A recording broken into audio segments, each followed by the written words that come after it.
الحمد لله وكفى والصلاة والسلام على أشرف الأنبياء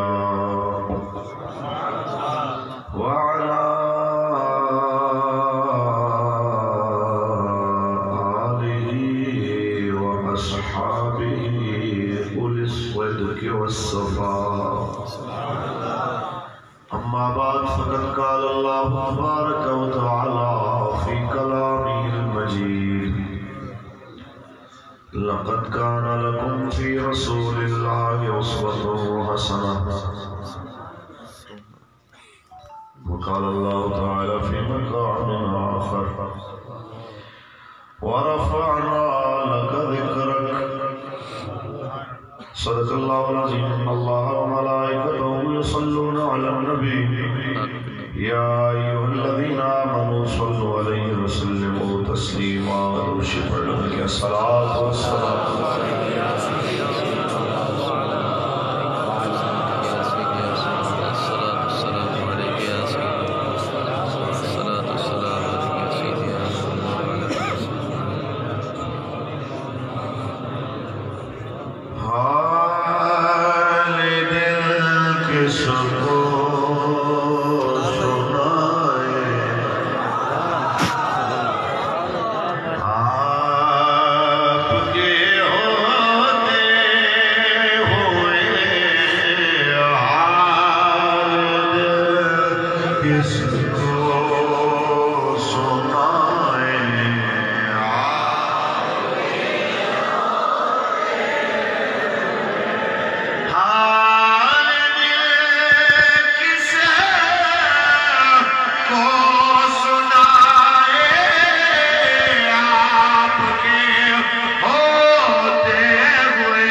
صلی اللہ علیہ وسلم کی ذات طیبہ پہ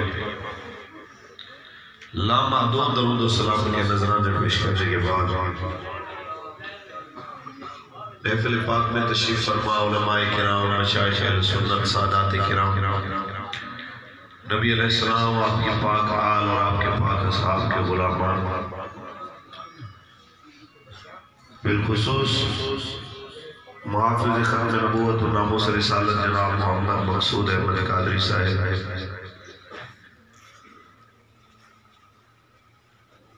ناظم election cell Tehreek Labbaik Pakistan division Faisal آباد، جناب معصوم جٹ صاحب، جناب عمران جٹ صاحب اور تمام اراکین اور ذمہ داران پی پی 108 اور دیگر قرب و جوار اور دور دراز سے تحریک کے ذمہ داران، کارکنان اور مختلف شعبۂ زندگی سے تعلق رکھنے والے نبی علیہ السلام کے نوکر میں سب کے لیے دعا گو ہوں، مالک سب کی حاضری اپنے فضل سے قبول فرمائے، اور آج کی اس بزم کو اپنی بارگاہ میں قبول فرما کے قبلہ امیر المجاہدین کے درجات ہماری سوچوں سے زیادہ بلند فرمائے، اور آپ کے مشن پہ جو مشن ہے حضور کے دین کو تخت پہ لانے کا، اس مشن پہ مرتے دم تک استقامت کے ساتھ قائم رہنے کی توفیق عطا فرمائے۔ احباب ذوالفقار، یقیناً حضرت کی موجودگی میں اور حضرت کے بعد آپ کے اپنوں اور آپ کے مخالفین کے طرز عمل میں بہت ساری تبدیلیاں رونما ہوئی ہیں۔ محبین جو تھے وہ تو پہلے ہی ساتھ ہی تھے، لیکن اب پہلے سے زیادہ متحرک ہو گئے۔ جو مخالفین تھے، جن بدگمانیوں کا وہ شکار تھے، اللہ نے وہ ساری دور فرما دی۔ آج وہ یہ کہتے ہوئے ہمارے قریب آتے ہیں کہ حضرت جی ہمیں تو پتہ ہی نہیں تھا کہ کتنے بڑے عاشق رسول ہیں، یہ جب بھی نکلے ہیں ناموس رسالت کے لیے نکلے ہیں، ختم نبوت کے لیے نکلے ہیں، ناموس صحابہ و اہل بیت کی بات کی ہے، کمٹمنٹ کے پکے تھے۔ ہمارا سوال اتنا ہے کہ یہ باتیں صرف 40ویں تک ہو رہی ہیں، یا پھر جب حضور کے دین پہ وقت آئے گا لبیک فیض آباد جائے، یا کبھی پرچی حضور کے نام پہ دینے کا وقت آئے، آپ اس وقت بھی ساتھ دیں گے انشاءاللہ۔ بس یہ چند ایک باتیں کچھ آپ سے پوچھنے، کچھ آپ کو بتانے کے لیے حاضر ہوئے ہیں۔ بحیثیت تحریک کے قدرہ سے نوکر کے میری کچھ ذمہ داریاں ہیں جو میں آپ کے سامنے پیش کروں گا۔ مجھ سے بہتر لوگ، اعلیٰ اور افضل لوگ نیچے تشریف فرمائے۔ میں کئی علماء اور مشائخ کا نام نہیں لے سکا، تو آپ نے دل برداشتہ نہیں ہونا۔ جس مالک کے گھر میں آپ بیٹھے ہیں وہ بھی، اور جس حبیب کے آگے آپ نغمے سن رہے ہیں اور حضور کے نعرے لگا رہے ہیں، اللہ کی کرم نوازی اور اس کی عطا سے وہ بھی آپ کے اور ہمارے معاملات کو ملاحظہ فرما رہے ہیں۔ اور استاد ایک جملہ فرمایا کرتے تھے کہ آپ جن مالکوں کا کام کرتے ہیں وہ آپ کو دیکھ رہے ہیں، اور یہ بھی فرمایا کرتے تھے کہ جس کا عمل بے غرض ہے اس کی جزا کچھ اور ہے۔ تو بات اتنی سی ہے، سب سے بڑی تعداد نوجوانوں کی بڑی تیزی کے ساتھ لبیک کے ساتھ منسلک ہو رہی ہے۔ نوجوان تو نوجوان ہے، کسی آپ دودھ پیتے بچے کو لبیک کا نعرہ سنا دیں، وہ بول نہیں سکتا تو ہاتھ ہلا کے کہتا ضرور ہے، تو جس کے نعرے سنا رہے ہیں میں بھی لبیک یا رسول اللہ، لبیک لبیک یا رسول اللہ، لبیک لبیک تاجدار ختم نبوت۔ آئیے جی اللہ کا قرآن پڑھے۔ میرے مالک نے جو دین اپنے حبیب کے ذریعے ہم تک پہنچایا ہے وہ دین ہے جس کے بارے میں میرے کریم آقا نے فرمایا، جو چمکتا ہوا دین میں اپنی امت کو دے کے جا رہا ہوں وہ اتنا روشن ہے کہ لیل و کا نہارہا، اس کی راتیں بھی دن کی طرح چمک رہا ہے۔ آپ اور میں اس دین کی حقیقت تک نہیں پہنچیں گے اگر تو یہ ہماری کمزوری ہوگی اور ہماری کوشش میں کمی ہوگی، ورنہ دین کی چمک میں کوئی کمی نہیں ہے۔ کل خان صاحب فرما رہے تھے کہ پہلے تو 2 سال میں پتہ ہی نہیں چلا کہ معیشت کیسے ہوتی ہے، حکومت کیسے چلانی چاہیے، تیاری کے بغیر نہیں آنا چاہیے۔ میں نے کہا جسے 65 سال کی عمر میں رسول اللہ کی ناموس کا پتہ نہیں چلا، اسے 2 سال میں حکومت کا کیسے پتہ چلا؟ جسے اسلامی نظریاتی کونسل لکھ کے دے دے کہ بھئی یہاں پہ مندر کے لیے گرانٹ نہیں دینی ہے، کام نہیں کرنا، اس کے باوجود وہ ان کے فیصلوں کو نظر انداز کر کے مندر کی اجازت دے دیتا ہے، اور شمشان گھاٹ بنوانے کے لیے 4 دیواری تعمیر شروع ہو جاتی ہے، اسے حکومت چلانے کا پتہ کیسے چل سکتا ہے؟ حکومت کے پتے انہیں چلتے ہیں دین کے مطابق جنہیں رسول اللہ کے دین کا پتہ ہوتا ہے، جنہیں رسول اللہ کی شریعت کا پتہ ہوتا ہے۔ پہلا اصول ہے دین نہیں آتا تو دین سیکھیے، دین نہیں آتا تو دین پڑھیے، اور حکومت چلانے کا اور اس کو کامیاب کرنے کا ایک ہی فارمولہ پاکستان میں باقی رہ گیا، باقی سب آپ آزما چکے ہیں، روٹی کپڑا مکان بھی آزما چکے، فوجی ڈکٹیٹر بھی آزما چکے، آپ ترقی کے نام پہ، موٹر وے کے نام پہ بھی لوٹے جا چکے، آپ تبدیلی کے نام پہ بھی لوٹ چکے۔ ایک ہی طریقہ بچ گیا ہے جسے قرآن نے سب سے حسین طریقہ بتایا۔ آج یا کل آپ کو آنا اسی طرف ہے انشاءاللہ، اور تیزی سے لوگ اس طرف اب آ رہے ہیں الحمدللہ۔ پڑھیے اللہ کا قرآن، سبحان اللہ، محبت سے بولیے، مطلب بہت زیادہ ہے، آپ کی آواز بھی آپ کے ذوق کے مطابق ہونی چاہیے۔ خالق کائنات نے ارشاد فرمایا لقد کان لکم فی رسول اللہ اسوۃ حسنہ، تمہارے لیے بہترین نمونہ رسول اللہ کی زندگی میں ہے، یعنی جس حال میں، جس شعبے میں، جس طریقے میں، اگر بہترین نمونہ کردار دیکھنا ہے تو رسول اللہ کے کردار کو دیکھنا پڑے گا۔ گھر چلانا ہے تو طریقہ رسول اللہ والا، ملک چلانا ہے تو طریقہ رسول اللہ والا، دشمنوں سے نمٹنا ہے طریقہ رسول اللہ والا، غریبوں کی مدد کرنی ہے، غریبوں امیروں کے درمیان مساوات و عدل کا جناب اعلیٰ یکساں نظام قائم کرنا ہے تو طریقہ رسول اللہ والا۔ یہ کہنا بند کر دیجئے کہ میرا سیاسی لیڈر فلانا ہے، جو کہے گا تو میں نے وہی کرنا ہے، ہمارے پیر صاحب آئیں گے تو ہم بھی آپ کے ساتھ آئیں گے، ہمارے فلانے مولوی آئیں گے تو ہم آپ کے ساتھ آئیں گے۔ میں کہتا ہوں پیروں، مولویوں، بادشاہوں، پوزیشنوں، حکومتوں، جو رسول اللہ کے دین سے ٹکرائے اس کی ویلیو نہیں ہے، ویلیو اسی کی ہے جو رسول اللہ کے جھنڈے کے نیچے آئے گا، جو اس جھنڈے کو چھوڑ کے کہیں اور جانا چاہے گا۔ میں اس کو کیا کہوں، اسے کلندر لاہوری علامہ محمد اقبال رحمت اللہ علیہ کہتے ہیں اس کے ضمیر کا شیشہ اندھا ہو چکا ہے، اسے حق اور باطل کی پہچان ختم ہو چکی ہے، اسے کعبے میں بھی بٹھا دو حق نظر نہیں آئے گا، کیونکہ باقی نہ رہی تیری وہ آئی نہ ضمیری، باقی نہ رہی تیری وہ آئی نہ ضمیری، اے کشتۂ سلطانیوں ملائیو پیری، اے کشتۂ سلطانیوں ملائیو پیری۔ یہ یاد رکھ لو، آئینہ ضمیر اگر روشن ہوگا نہ کبھی سلطانی بادشاہ کی فکر ہوگی، نہ کسی پیر کے جناب اعلیٰ کسی قول کی اس کے سامنے حجت ہوگی، بلکہ علماء میرے لیے جملہ فرمایا کرتے تھے کہ حضور کی ناموس کے خلاف قول صحابی بھی ہمارے نزدیک حجت نہیں۔ سمجھ آئی کیا؟ ہمارے نزدیک حجت اللہ کا قرآن، رسول اللہ کا فرمان ہے۔ تو آپ سوچیں ناموس مصطفیٰ کے مد مقابل اگر قول صحابی بھی ہمارے اکابر کہتے ہیں حجت نہیں ہے، تو آپ مجھے بتائیے کہ آج کوئی بندہ جسے نہ دین کا پتہ نہ شریعت کا پتہ، وہ کبھی صحابہ کو بزدل کہتا ہے، کبھی مال غنیمت کو لوٹ مار کا مال کہتا ہے، کبھی خاتم النبیین اسے پڑھنا درست نہیں آتا، ایسے بندے کو کوئی حق ہے دین کی ترجمہ نہیں؟ اونچی بولیے۔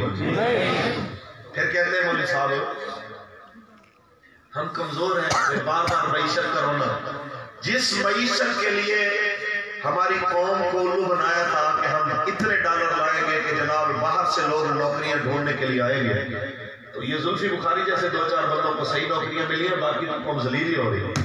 تو اگر اس طرح کی آپ نوکریاں کہہ رہے ہیں تو اس کے لیے پاکستان نہیں بنا، پاکستان اس لیے بنا، یہ ہمارے بزرگ بیٹھے سفید داڑیاں ہو گئی ہیں رستہ تکتے ہوئے، جس کے لیے ہمارے بڑوں نے پاکستان بنایا تھا وہ کیا تھا؟ پاکستان کا مطلب کیا؟ لا الہ الا اللہ، دستور ریاست کیا ہوگا؟ محمد رسول اللہ۔ لاکھوں جانوں کے نذرانے گئے صرف اسی نعرے کے اوپر، یہاں رسول اللہ کا دین آئے گا، اگر روٹی کپڑا مکان یہی نعرے کی بنیاد پہ وطن بنتا تو پھر ہندوستان سے الگ ہونے کی کیا ضرورت تھی؟ اتنے سارے خون گرانے کی ضرورت کیا تھی؟ یہ ساری چیزیں اس لیے ہوئی کہ پاکستان کا مطلب کیا؟ لا الہ الا اللہ، دستور ریاست کیا ہوگا؟ آج لبیک والے بات کرتے ہیں جہاد کی، کشمیر کی، برما کے مظلوم مسلمان کی، فلسطین کی، اسرائیل کے خلاف اقدام جہاد کرنے کی. ہمیں کہتے ہیں مولوی جی پاکستان کمزور ملک ہے، ہم اتنے بڑے بڑے لوگوں سے کیسے لڑیں گے؟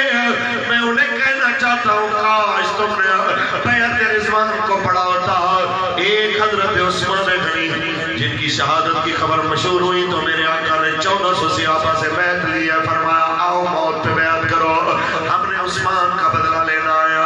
میں صرف اتنا کہنا چاہتا ہوں ایک حضرت عثمان کی خاطر 1400 صحابہ کو موت کی بیعت کے لیے راضی کرنا اور 50,000 کی مکے کی آبادی سے ٹکرانے کا حوصلہ کسی ایک نے بھی نہیں کہا یا رسول اللہ.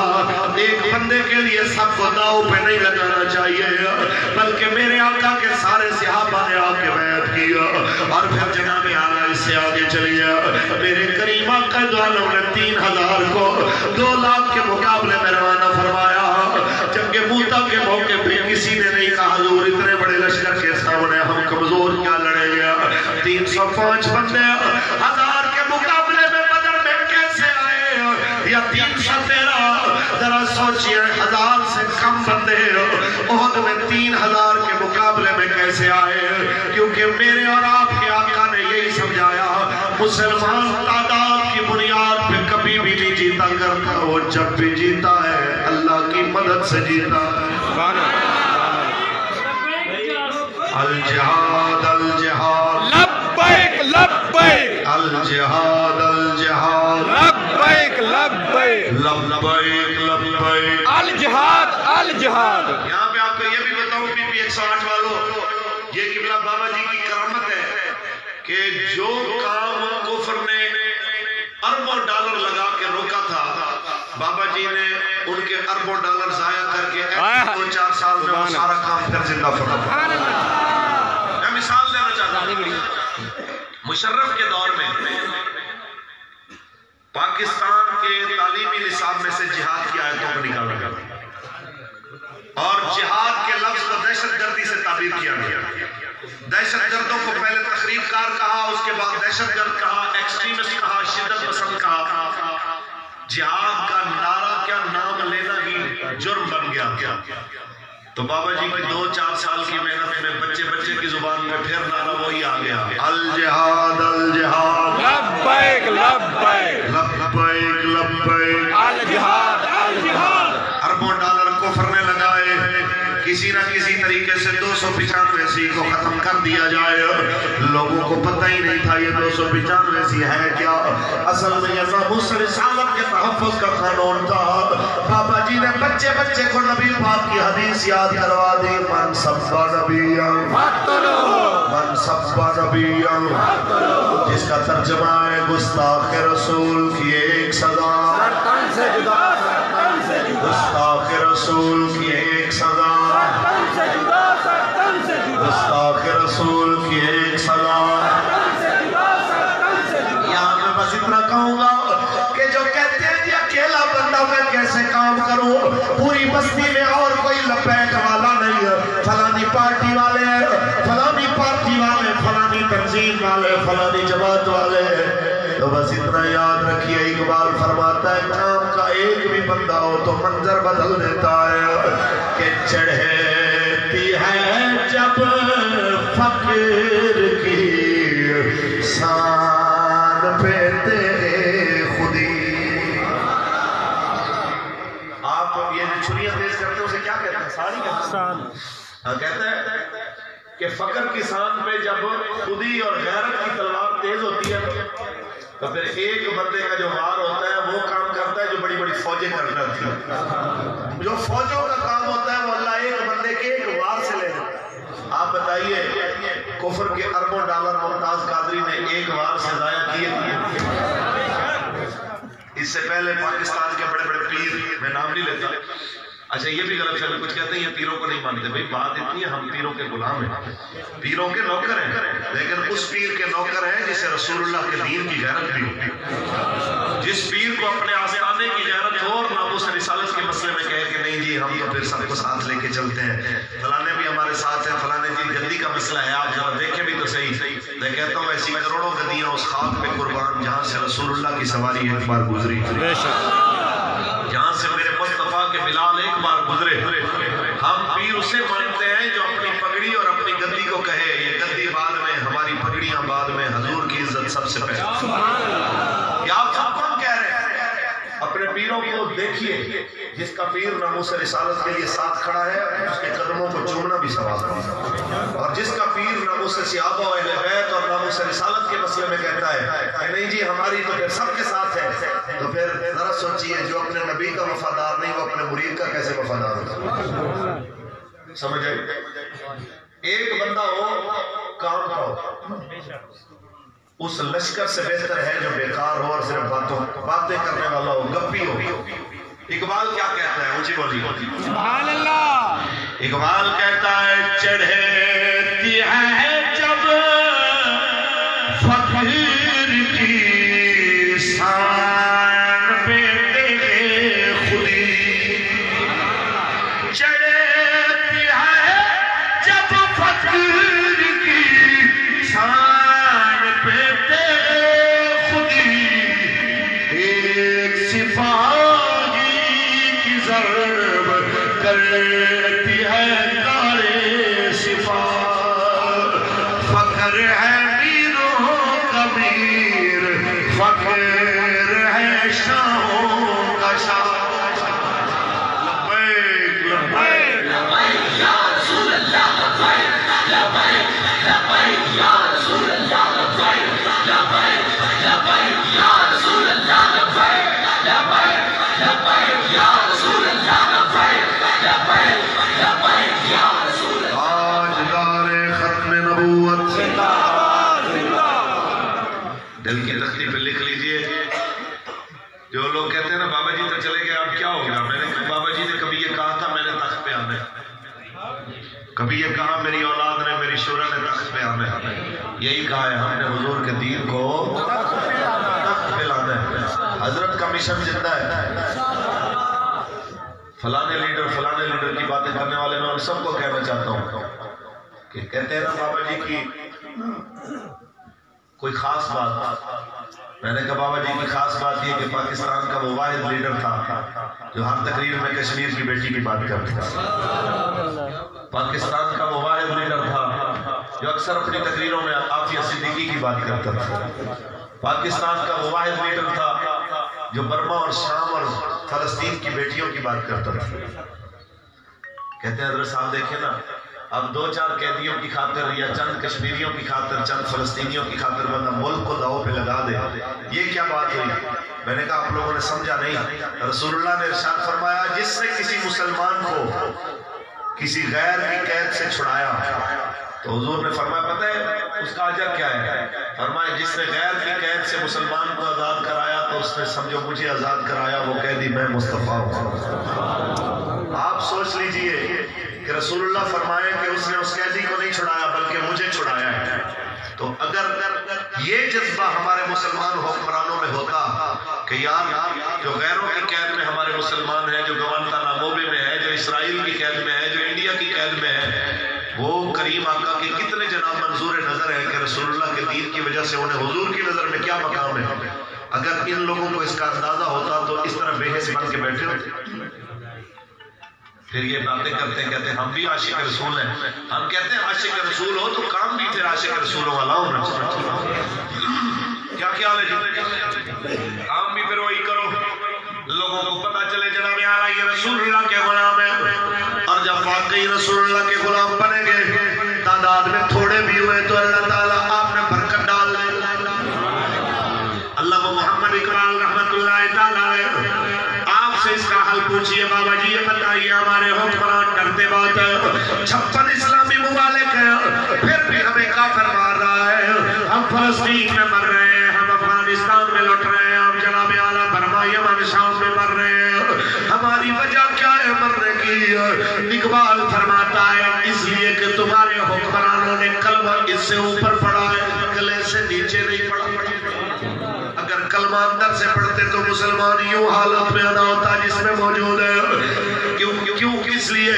بابا کہتا ہے خرد نے کہہ بھی دیا لا الہ تو کیا حاصل دل ہو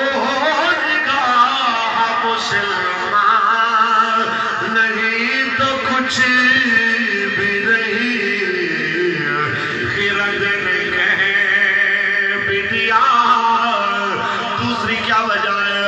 بابا کہتا ہے اگر تیرے آستانوں میں بیٹھنے والا تیرا جناب اعلیٰ، بڑے بڑے جناب اعلیٰ گدیوں پہ بیٹھنے والا پیر، بڑی بڑی لمبی تصویریں کھینچنے والا، اگر قوم کی بیٹیوں کی غیرت و عصمت کے درد کو سمجھنے سے خالی ہے تو سمجھ لے وہ بیکار ہے۔ یہ ذکر نہیں وہ شب آدھی